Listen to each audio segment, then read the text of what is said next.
आप सब लोगों ने खूब सारे डेफिनेट इंटीग्रल के क्वेश्चंस किए होंगे, इसमें कोई डाउट वाली बात है ही नहीं, ठीक है। लेकिन मैं आपके सामने एक आज जो प्रॉब्लम लेके आया हूँ वो बहुत ही इंटरेस्टिंग और प्यारी सी प्रॉब्लम है, ठीक है। बस उसको थोड़ा समझना है, ब्रेनस्टॉर्मिंग करनी है, सीखना है, उससे बहुत सारी चीज़ें हैं जानने के लिए, ठीक है। तो आप एक बार देख लो, आपने नॉर्मली जो देखा होगा वो कैसा होगा कि डेफिनेट इंटीग्रल देखा भी होगा तो यहाँ पे आप लोअर लिमिट और यहाँ पे एक अपर लिमिट और काम खत्म, ऐसा ही देखा होगा, है ना। लेकिन इसमें कुछ इंटरेस्टिंग है ऊपर, कह रहा है लोअर लिमिट तो है ये 1, लेकिन जो अपर लिमिट है वो एक और इंटीग्रल इसी जैसा लोअर लिमिट 1 2x और फिर इसके ऊपर एक और लिमिट ऐसे करके ये वाली अपर लिमिट है इसकी पूरी, ठीक है। ये जो ऊपर देख पा रहे हैं आप, ये वाला एरिया, ये है इसका अपर लिमिट इस इंटीग्रल का, ठीक है।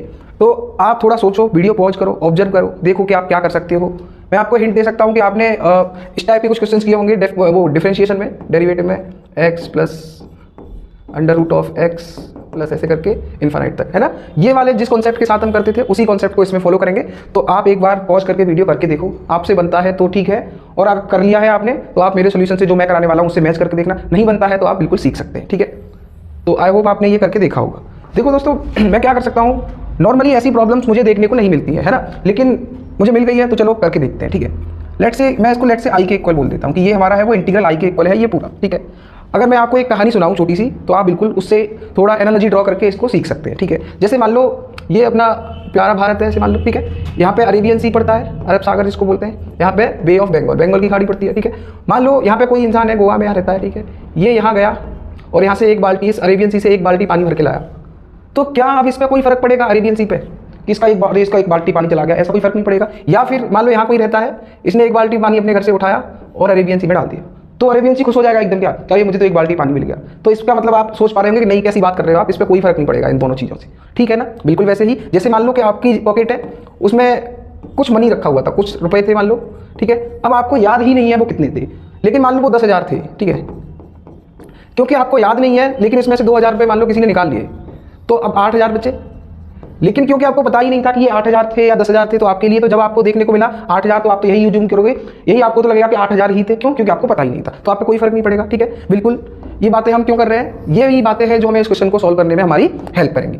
देखो ये इसकी जो अपर लिमिट है वो एक ऐसा ही सेम इंटीग्रल बढ़ता जा रहा है, तो बहुत सारे इनफाइनाइट जो इंटीग्रल्स ऊपर होते जा रहे हैं उनमें से अगर मैं एक गायब कर दूं तो क्या कोई फर्क पड़ेगा? नहीं। बिल्कुल वैसे ही जैसे एक बाल्टी पानी निकालने से अरेबियन सी में से या एक बाल्टी पानी अरेबियन सी में डालने से कोई फर्क नहीं पड़ने वाला था, ठीक है। क्यों? क्योंकि पता ही नहीं है, इसमें पता ही नहीं है ना कितने टर्म्स हैं।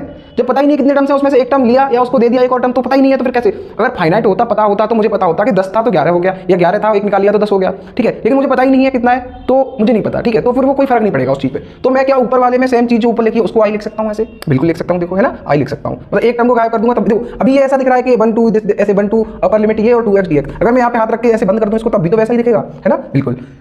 तो इसका मतलब अगर मैं इसको आगे सॉल्व करूं तो ये i is equal to 1 2 lower limit 1 है और यहाँ पे मैं अपर लिमिट पे i लिख देता हूँ क्योंकि ये भी तो i है अपना, है ना, ठीक है। अब देखो, अब इसको इंटीग्रेट कर दो तो i is equal to 2x square upon 2 और 1 2 i, ये लोअर लिमिट और अपर लिमिट, ठीक है।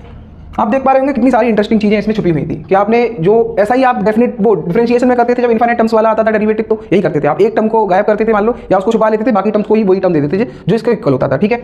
तो अब इसमें अपर लिमिट और लोअर लिमिट हम रखते हैं, तो i इज इक्वल टू ये i का स्क्वायर हो जाएगा, अपर लिमिट रखेंगे यहाँ पे तो माइनस ये 1 का स्क्वायर, इसको ये देखो क्वाड्रेटिक इक्वेशन बन गया एक, तो इस i को उधर ले जाएंगे तो ये i square minus i minus 1 is equal to 0। आपको क्वाड्रेटिक इक्वेशन सॉल्व करना आता है तो यहाँ से आप i की वैल्यू निकाल सकते हैं। तो ये माइनस का b मतलब माइनस का प्लस 1 हो जाएगा, plus minus under root of b square मतलब 1 का माइनस 1 का स्क्वायर करेंगे तो ये 1 माइनस 1 का स्क्वायर करने पर प्लस 1 हो जाएगा, minus 4 into 1 into minus 1 upon 2a, ठीक है। तो यहाँ से जो i मिलने वाला है अपने को वो मिलेगा भाई 1 plus minus under root of 1 का स्क्वायर मतलब माइनस 1 का स्क्वायर हो जाएगा 1, और ये माइनस इंटू माइनस प्लस 5 4 दे देगा तो 4 प्लस 1 5, तो अंडर रूट ऑफ 5 और अपॉन 2। तो i की दो वैल्यू मिली हमें, एक i हो सकता है यहाँ प्लस लेने पर 1 प्लस रूट 5 अपॉन 2 और एक हो सकता है माइनस लेने पर 1 माइनस रूट 5 अपॉन 2। तो i की अपने को दो वैल्यू मिली। जनरली आप जब क्वेश्चंस करते हो तो डेफिनेट इंटीग्रल में एक ही आंसर आता है, आप देखते हो कि एक आंसर निकलता है डेफिनेट वैल्यू का, लेकिन इसमें कितने हैं?